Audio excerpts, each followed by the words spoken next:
Nós leremos juntos, queridos irmãos, Provérbios 22, 6. Provérbios 22, 6. Eu vou fazer uma leitura. As mulheres farão juntas uma segunda. Os homens farão uma leitura uma segunda vez. E todos depois, uma quarta vez, faremos a leitura. Primeiro o pastor, depois as irmãs, depois os irmãos e depois todos.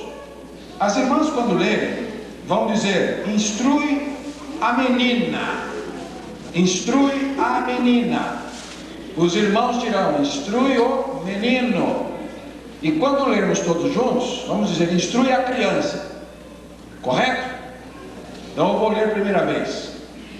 Instrui o menino no caminho em que deve andar, e até quando envelhecer, não se desviará dele. As irmãs. Instrui a menina no caminho em que deve andar, e até quando envelhecer, não se desviará dele. Os irmãos. Instrui o menino no caminho em que deve andar, e até quando envelhecer, não se desviará dele. Todos juntos. Instrui a criança no caminho em que deve andar, e até quando envelhecer, não se desviará dele. Amém? Pode sentar-se, amados irmãos.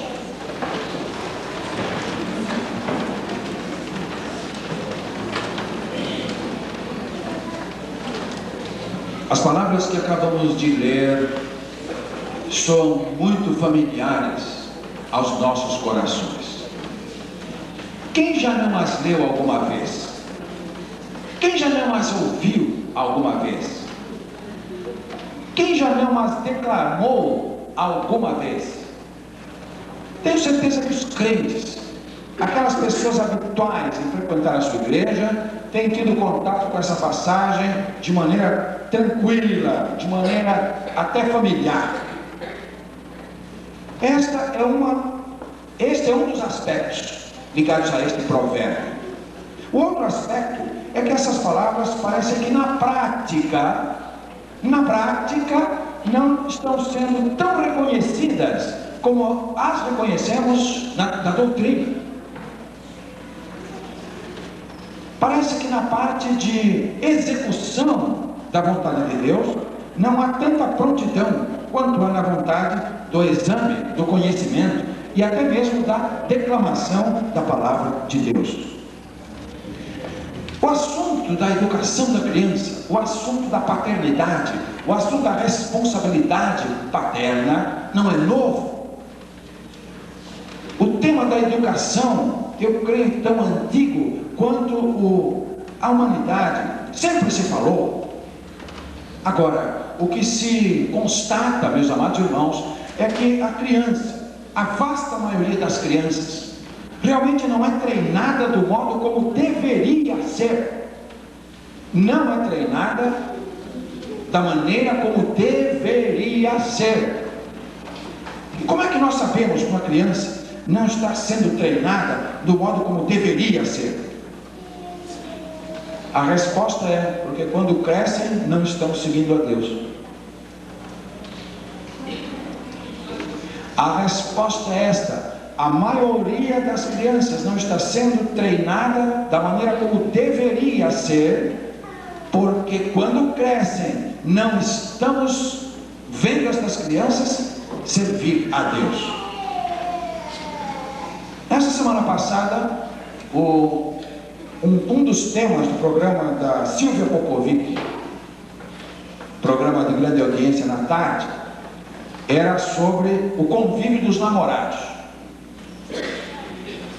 E o que me deixou estarrecido foi que a orientação do programa, a direção filosófica que levava o programa, era no seguinte sentido: a pergunta era esta: você permitiria que a sua filha recebesse o namorado em casa, para dormir em casa com o namorado? Essa é a pergunta. E no auditório, para ser entrevistada, estava uma mãe. A mãe sentada de um lado uma menina de 17 anos, de um lado um menino que não tinha mais do que isso também, e ela perguntou para essa mãe, a senhora que está vivenciando esta prática, o que a senhora quer dizer? A senhora que permite a sua filha dormir com o namorado em casa, por que a senhora faz isso? E a mãe então explicando por que ela fazia isso, etc, etc, etc. Então, uma demonstração, um exemplo explícito da finalidade do programa. A finalidade do programa é dizer aos pais que isso deve ser praticado pela sociedade brasileira. Mas vou além. Ela não estava satisfeita em mostrar ali um exemplo vivo dessa prática proposta. Ela mandou repórteres a várias partes da cidade de São Paulo e até outras capitais, shoppings e esquinas de ruas e praças, e perguntando: você, se tivesse uma filha, 16, 17, 18 anos, solteira, você acha que você deveria oferecer a sua casa para dormir com o namorado? Proporção de 4-1. 3 dizendo que sim, que é melhor em casa do que deixar na rua e não sabe o que está acontecendo e com quem está andando. Melhor saber que está ali em casa. 3-1. Uma resposta disse: isso é contra a família.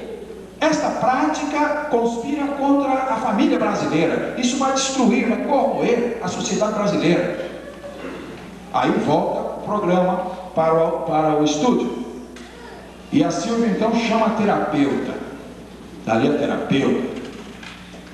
Ela não está satisfeita com o exemplo da mãe que explicitamente leva sua filha na televisão para dizer: essa menina está dormindo com o namorado na minha casa porque eu quero. Ela não ficou satisfeita em fazer a pesquisa em vários lugares fora e colher de 4-1 testemunhos favoráveis a essa prática. Como chama uma terapeuta e diz: e agora, terapeuta, é verdade isso, que isso conspira contra a família? Isso aí ameaça a família? Resposta da terapeuta: que família? Impressionante, impressionante. Se eu não visse com os meus olhos, eu não acreditaria. Que família? Irmãos, nós estamos colhendo realmente o fruto daquilo que semeamos lá atrás. Toda vez que o inimigo quis um efeito devastador na sociedade, ele conspirou contra a família. Vocês podem estudar na Bíblia que sempre as coisas acontecem no âmbito familiar.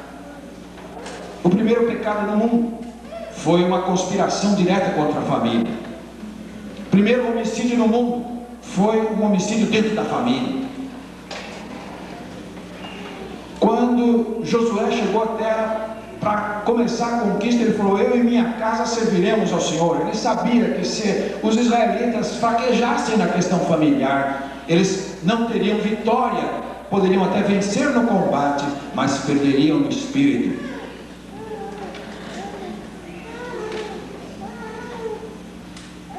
Em 1993, um acidente naval com um dos maiores navios da frota britânica chamou a atenção de equipes de pesquisadores. Era o chamado Derbyshire. O Derbyshire era um navio de transporte, era um cargueiro monumental, quase 200 metros de convés, 90.000 toneladas de ferro para levar cargas ao redor do mundo. Ele saiu da Inglaterra com destino ao Japão, com destino a Tóquio. Ele contornou o Atlântico, passou lá pela África e ia subindo para o Japão, e já chegando ao Japão, soube-se que ele enfrentou uma tormenta, um tornado. Mas até aí tudo bem, aquele navio foi projetado para enfrentar esse tipo de problema. Não há coisa nenhuma a admirar aí. O projeto é feito para enfrentar esse tipo de ondas. A tripulação é treinada para se comportar no navio de maneira compatível com um tipo de experiência como essa. Nada de extraordinário. De modo que o navio prosseguiu normalmente. O Derbyshire seguiu normalmente a sua rota para o destino. Não houve nenhum pedido de socorro, o rádio não pediu nenhum pedido de socorro, a tripulação não comunicou absolutamente nenhuma emergência. Mas este grande barco de 90 mil toneladas desapareceu da noite para o dia. As primeiras buscas acharam apenas na rota uma grande mancha de óleo e apenas um bote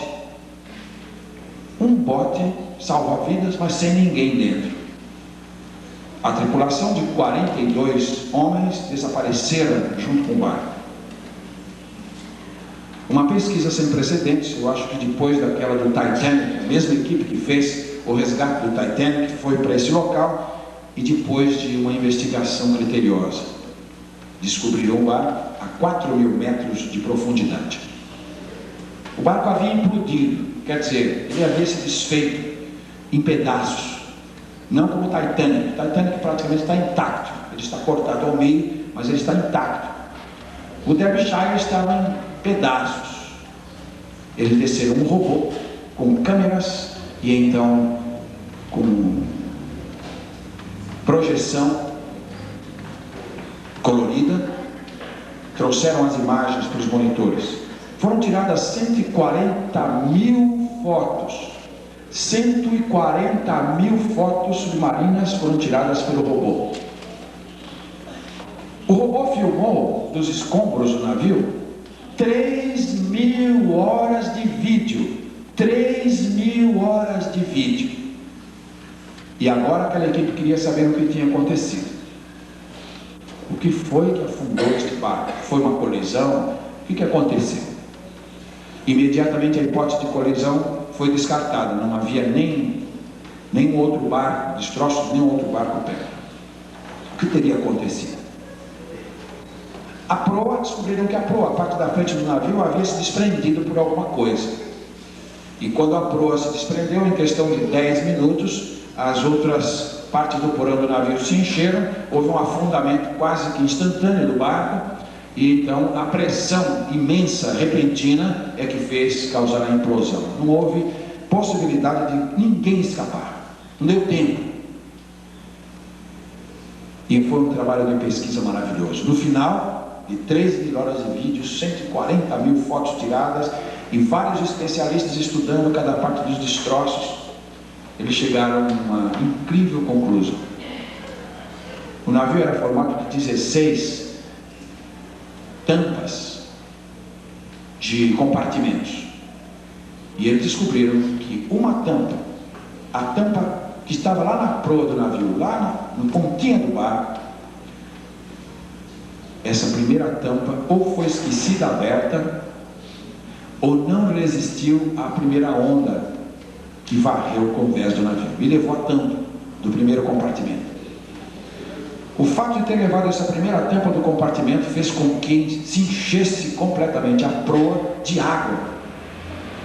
Toneladas e toneladas de água entraram na proa, o que fez então com que se desprendesse a proa do navio.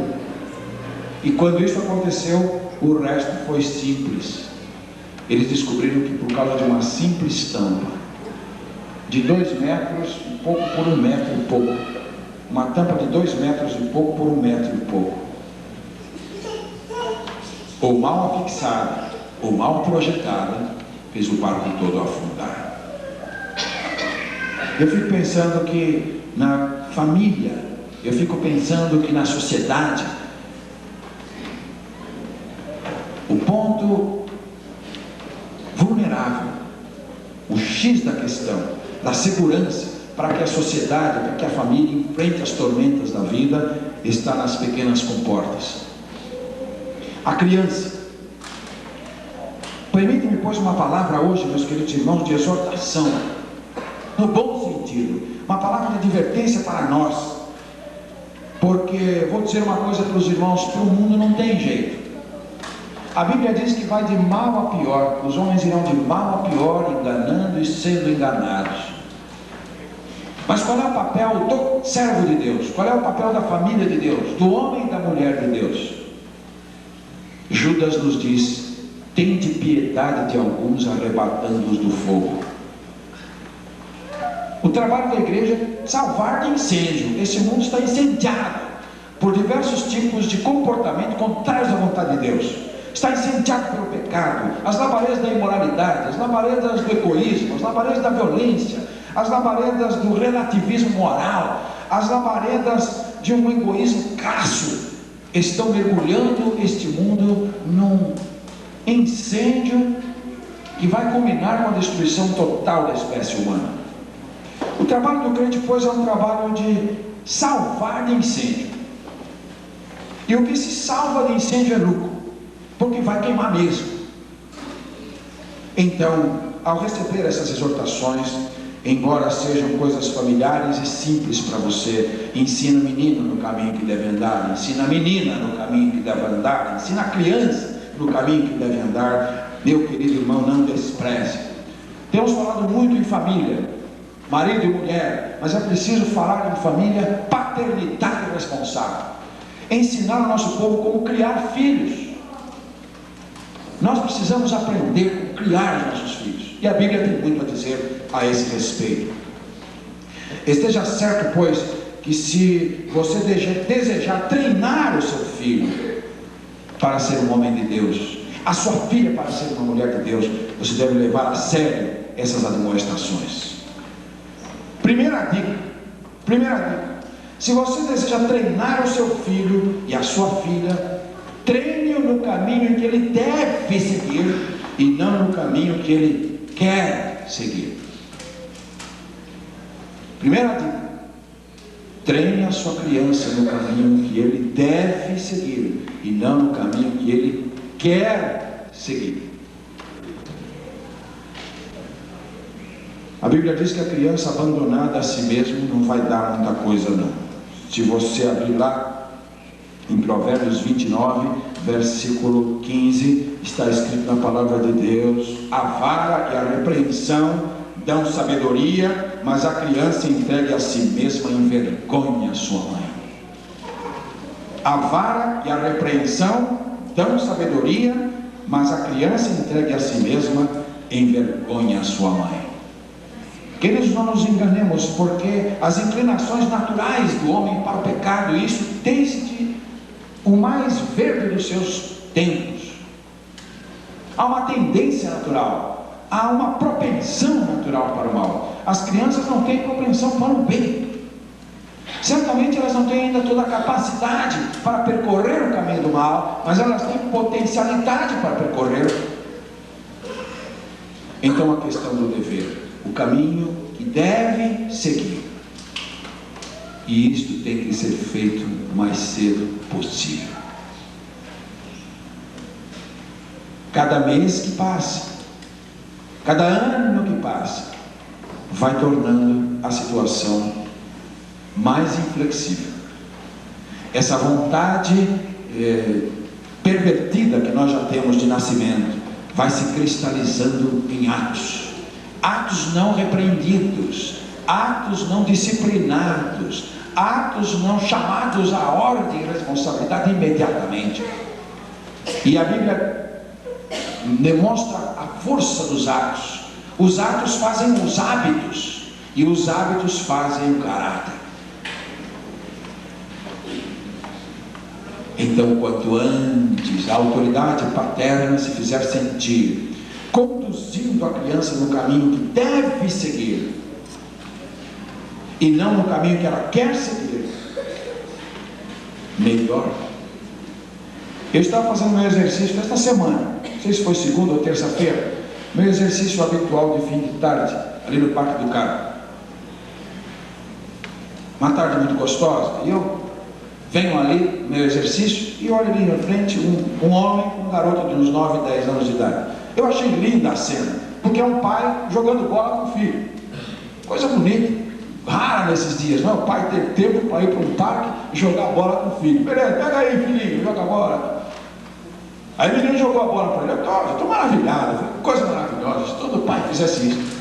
De repente o pai chutou a bola, e o pai parece que não tinha muita familiaridade, né? E a bola foi no sei aonde. Mas esse menino começou a xingar esse homem, cada palavrão, que alguns eu aprendi naquele dia, eu não sabia. impressionante o que esse garoto de 9 anos disse para o pai naquela hora. Resposta do pai: menino, para de falar isso, senão o guarda vai te levar para fora do parque.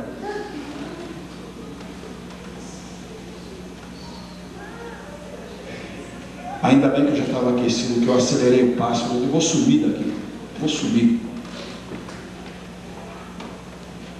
Primeiro, esse menino nunca foi treinado. Nunca foi treinado. Porque a primeira vez que ele dissesse um palavrão na frente do seu pai, se a vara tivesse funcionado, se tivesse consultado o doutor Correia, ele nunca mais faria isso. Primeira vez. Não houve a intervenção. Agora esse pai perdeu completamente o controle da criança. O pai precisar chamar a polícia para controlar um filho de 9 anos, meu irmão, é fim do mundo. E eu fiquei com pena da criança. Porque ela é vítima de uma situação, de uma negligência, uma paternidade irresponsável. Um pai despreparado para criar um filho. Treine a sua criança no caminho que deve seguir e não no caminho que quer seguir. Porque o caminho que nós queremos seguir não é o caminho que devemos seguir. Segundo lugar, treine a sua criança com ternura, com afeição e com paciência. Esse rigor disciplinar que precisa existir tem que ser equilibrado com algo chamado afeto. A criança tem que perceber, sentir que é amada. Você tem que transmitir, deixar a sua criança perceber que você a ama. A dureza e a severidade sem amor trancam o coração. Não é suficiente simplesmente a correção da vara, a correção da repreensão e do castigo, hoje banidos, né? A psicologia moderna diz que não pode castigar a criança porque vai traumatizar.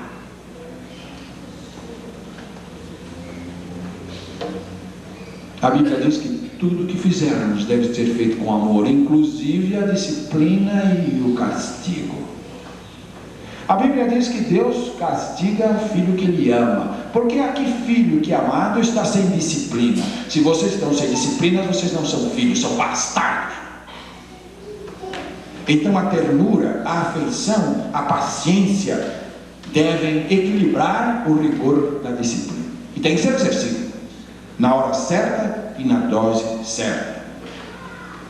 Eu diria o seguinte: esse equilíbrio entre o amor, a afeição pelo filho, a ternura pelo filho, a afeição, a paciência de cuidar, tem que ser mesclado com o amor, a ponto de que evitar o filho tenha medo de você.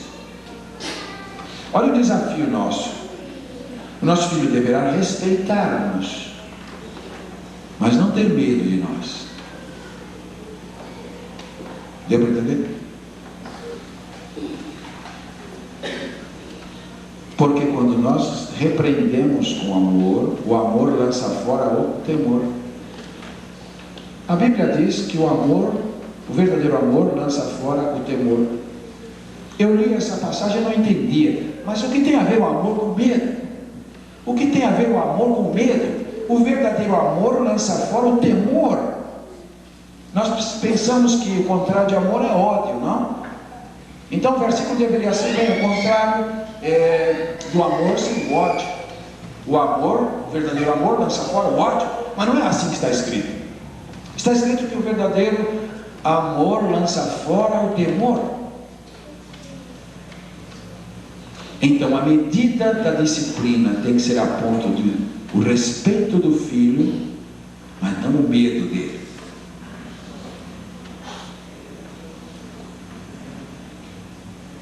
Então treine o seu filho com ternura, com afeição e com paciência.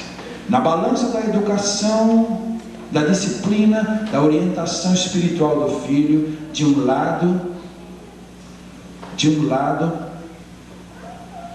o exercício da disciplina, do castigo, sem dúvida nenhuma. Mas tem um momento para isso. Depois de certa idade não adianta mais. Não adianta. Se não foi feito no momento correto, depois disso não adianta mais. O castigo físico não tem mais efeito. Acabou o efeito. E do outro lado da balança, a afeição e o amor. Em terceiro lugar, treine com a convicção permanente em sua alma de que tudo depende de você. Tudo depende de você. Você sabia disso? Mas pastor, tudo no futuro do meu filho depende de mim? Tudo no futuro do nosso filho depende de nós. Mas onde é que está a graça de Deus? Pastor, eu não posso converter meu filho. Verdadeiramente, nenhum de nós pode converter o nosso filho. Só Deus pode converter os nossos filhos. Sabe de uma coisa? O instrumento que Deus usa somos nós. E eu não sou responsável, eu não sou capaz por converter o meu filho. Mas eu devo treiná-lo com a convicção na minha alma de que essa conversão de alguma maneira depende de mim. Às vezes nós nos escondemos de tal maneira nesse mistério de que Deus é que converte. Isso é verdade, que nós lavamos as mãos e dissemos, bem, eu não tenho responsabilidade com isso. Isso aí Deus tomará providências. Treine o seu filho com a convicção permanente de que esta alma, você é o primeiro evangelista, você é o primeiro pregador, você é o primeiro pastor, você é o primeiro profeta, você é o primeiro mestre do seu filho. Quarto lugar, treine-o com uma convicção no seu coração. A alma do seu filho é a primeira coisa que importa. Treine-o com esta convicção. A alma do seu filho é a primeira coisa que importa. Nós precisamos dar escola? Evidentemente precisamos dar escola. Nós precisamos dar as melhores coisas, a melhor educação, os melhores treinamentos.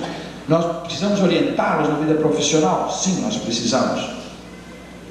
Mas a coisa mais importante é a alma do nosso filho. É a coisa a ser considerada. Se como pais ou como mães, nós nos voltarmos para essa tremenda prioridade, eu preciso me empenhar para que meu filho seja um homem de Deus e a minha filha uma mulher de Deus. Essa é a chave, senhores, para instruir a criança nesse caminho. Quinto lugar, treine-o no conhecimento da Bíblia. Treine-o no conhecimento da Bíblia. Senhores, nós não podemos fazer nossos filhos amar a Bíblia. Eu não posso fazer meu filho amar a Bíblia. Não posso fazer minha filha amar a Bíblia. Isso só o Espírito Santo pode fazer. Mas eu posso providenciar para que ele esteja familiarizado com ela. Eu posso providenciar para que ele esteja familiarizado com ela. E o melhor momento para isso é no começo da vida dele.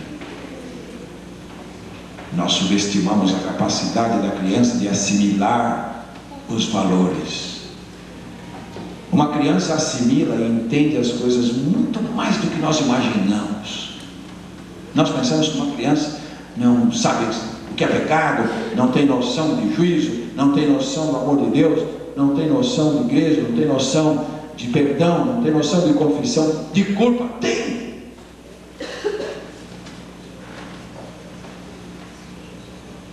Eu tenho um testemunho pessoal a dar. Fui ensinado em minha casa um respeito muito grande pela Bíblia. Mamãe está aqui sentada no primeiro banco. E a noção mais recuada que eu tenho de qualquer coisa relacionada a Deus foi quando mamãe se aproximava de mim e dizia: meu filho, lê a Bíblia é a palavra de Deus. Não foi um pastor que me disse isso, não foi um sacerdote, não foi um livro de teologia, não foi meu professor na escola. Quem me disse essas palavras foi mamãe dentro de casa. E não foi uma vez só, não, várias vezes. Eu não me converti naqueles dias. Eu não fui imediatamente pegar a Bíblia e fui ler. Sem dúvida alguma, algum tempo se passou. Mas a primeira semente, quando eu fui ouvir alguma coisa de Bíblia, quando eu fui ouvir alguma coisa de pregação, aquele respeito, só minha mãe só disse isso, a Bíblia é a palavra de Deus, várias vezes, aquilo aderiu ao meu coração. Eu passei a respeitar a Bíblia, não conhecia, nunca tinha lido, não sabia o seu assunto, mas uma coisa eu sabia, aquele livro é a palavra de Deus, porque mamãe falou, que coisa incrível, minha mãe falou que aquele livro é a palavra de Deus. E nós não sabíamos, certamente naquele momento, claramente, não é? Que um processo de conversão começou ali. Mas pastor, foi só isso. Nunca me esquecerei disso. Eu tinha vários livros, sempre gostei muito de ler. Eu tinha vários livros. Mamãe uma vez me comprou uma estante, ela me comprou uma enciclopédia. Eu gostava muito daquela enciclopédia da mocidade. Uma vez ela me comprou um livro de jovens, O Moço e Seus Problemas. Eu estava ficando adolescente e eu tinha vários livros na minha estante. E eu olhava para a Bíblia e dizia: esse livro é diferente. Que coisa incrível, meus queridos. Então crie no seu filho essa familiaridade. Lacre, cele no seu coração que a Bíblia é a palavra de Deus. Ninguém tirará isso. Essa base, esse fundamento que você coloca, ninguém vai tirar. Treine o seu filho no hábito de frequentar regularmente a igreja. Treine o seu filho no hábito de frequentar regularmente a igreja. Fale a seu filho do privilégio que é ir à igreja. Transmita a seu filho a valorização que você dá à igreja, a vibração que você tem, a antecipação que você espera o domingo, o momento de você estar no conjunto da congregação, a preparação criteriosa que você tem para a igreja, a solenidade, a alegria, a festividade, a importância que esse ato de adoração representa para você. Fale disso para ele.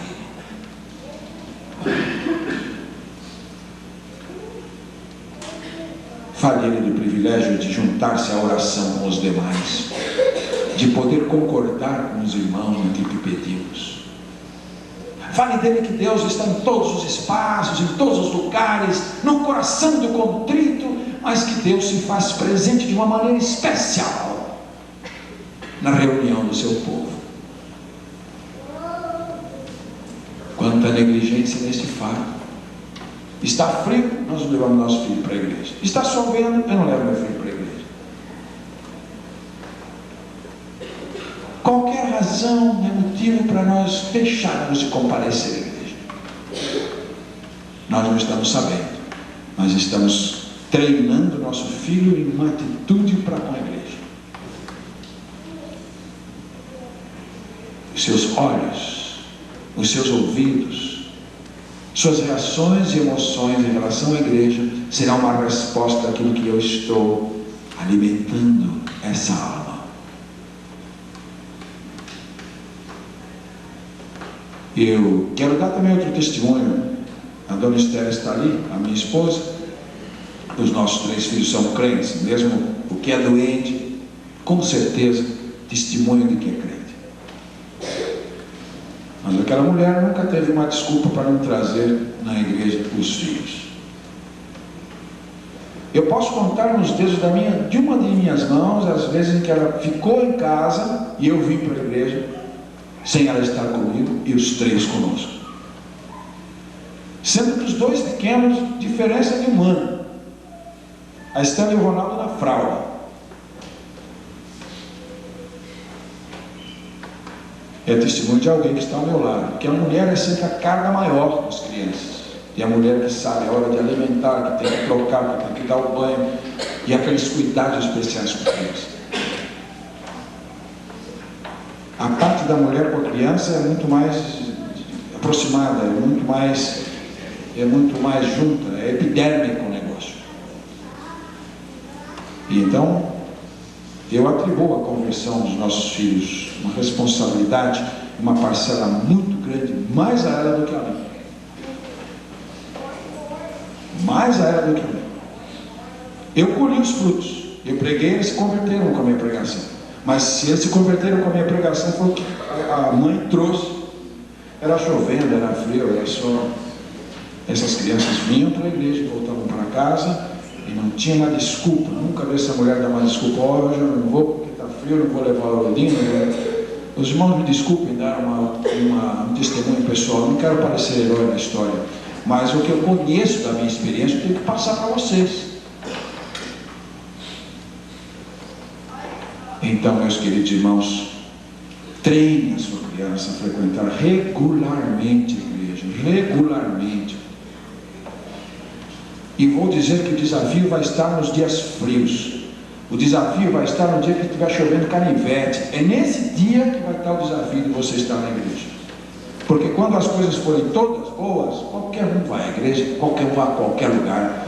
Mas no dia que estiver frio, chovendo, alguma coisa assim, é nesse dia que a sua fidelidade à congregação se manifesta mais.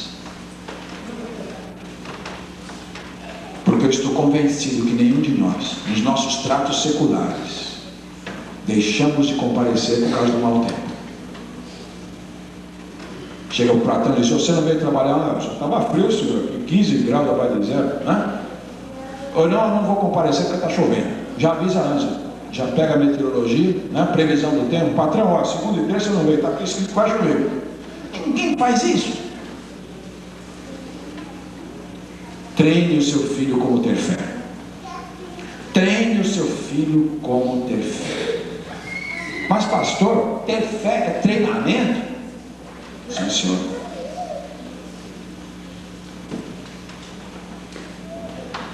Como é que começa o treinamento para ter fé? Inspirando o seu filho a confiar em você.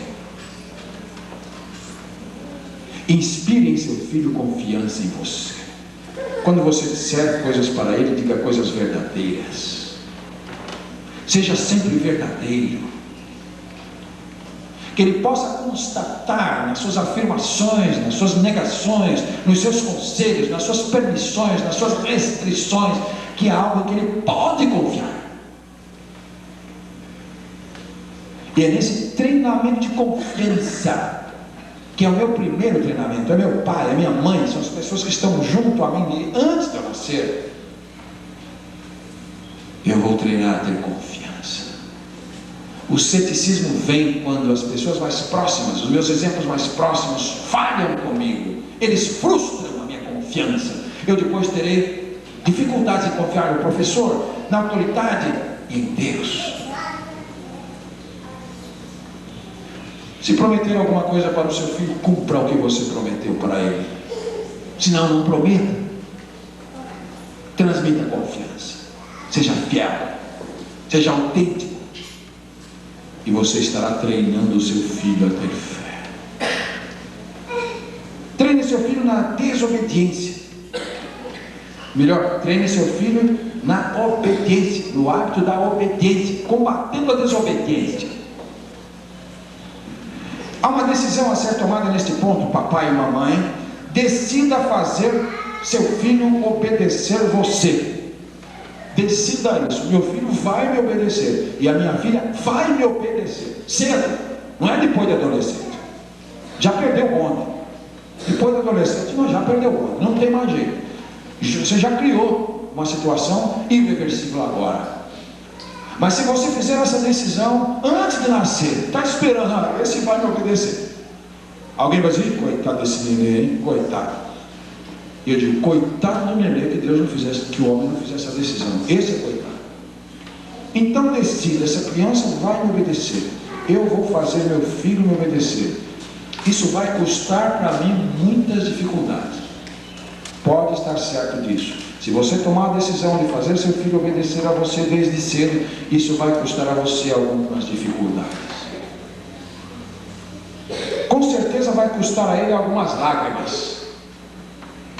Eu acho que é por isso que alguns pais e algumas mães lavam a mão e dizem: bem, eu vou deixar correr, porque eu vou me aborrecer e o meu filho vai sofrer. Mas não há caminho fácil para educar como se deve. Então, desde cedo, o mais cedo possível, decida-se a fazer com que seu filho o obedeça, a despeito do que vai custar a você e a despeito das lágrimas que ele vai derramar. Tome este sofrimento pessoal como investimento.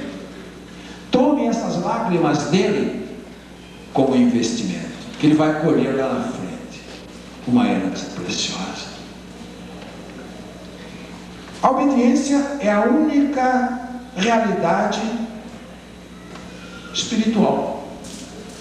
Porque veja, a fé, ninguém vê a fé por aí. Dá para ver a fé? É o que Tiago diz: você fala que tem fé, eu mostro as obras. A fé sem obras é morta. O que ele quer dizer com isso? Gente, sem obediência não existe fé, não. Você não está obedecendo, meu filho, não existe fé. Não se iluda. Não se iluda com falsos discursos. Está enganando a quem? A você mesmo. Então, sem obediência, a fé não inexiste. A obediência é a realidade da fé. Aliás, a única realidade.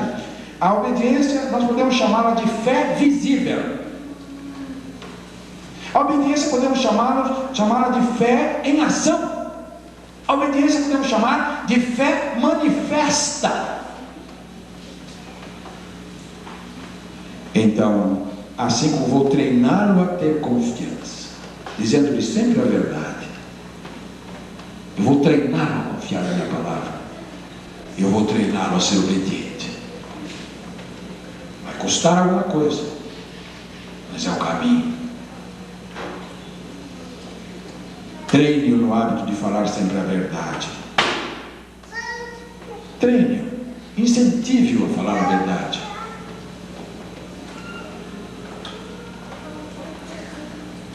Treine-o lembrando da influência do seu próprio exemplo.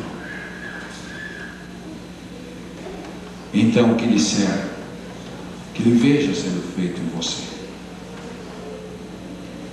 Não há reforço maior para o ensino do que o exemplo, do que a ilustração, a verdade ilustrada. Finalmente, meu querido, treine, lembrando-se sempre do poder do pecado. O pecado tem um poder muito grande, e é uma força que cedo ou tarde arrastará seu filho ou sua filha para um turbilhão incontrolável. Essa mãe que leva o filho numa rede de televisão e diz: olha, minha filha dorme com o namorado porque eu quero, eu apoio, eu acho isso bonito, eu acho que tem que ser assim. Ela não sabe a devastadora consequência que está semeando naquele pobre coração de menina, 17 anos, e que sabe da vida. E através desse exemplo, quantas e quantas hoje no Brasil inteiro estão falando: a televisão falou isso, que é verdade, agora eu vou começar a fazer assim. Não tenho dúvidas. O poder do pecado é avassalador. E uma vez que o pecado alcança, as marcas ficarão para sempre. É mais fácil prevenir do que remediar. Ensina a criança no caminho em que deve andar, e até quando envelhecer, não se desviará dele. Em outras palavras, não deixe seu filho no abandono. Não deixe seu filho no abandono. Ele só vai fazer o que é certo se você ensinar. Eu estou convencido de que muitos pais estão muito mais prontos a reconhecer os seus próprios pecados do que os pecados dos filhos. Eu repito, alguns pais estão muito prontos a reconhecer antes os seus próprios pecados do que os pecados dos filhos. O nosso amor pelos nossos filhos muitas vezes cega o nosso senso de justiça e sensibilidade ao pecado. E nós achamos que aquilo não tem a ver, que aquilo não tem nada, e nós deixamos passar. O sacerdote Eli perdeu seus filhos, porque não os disciplinou no tempo certo. Morreram os dois no mesmo dia.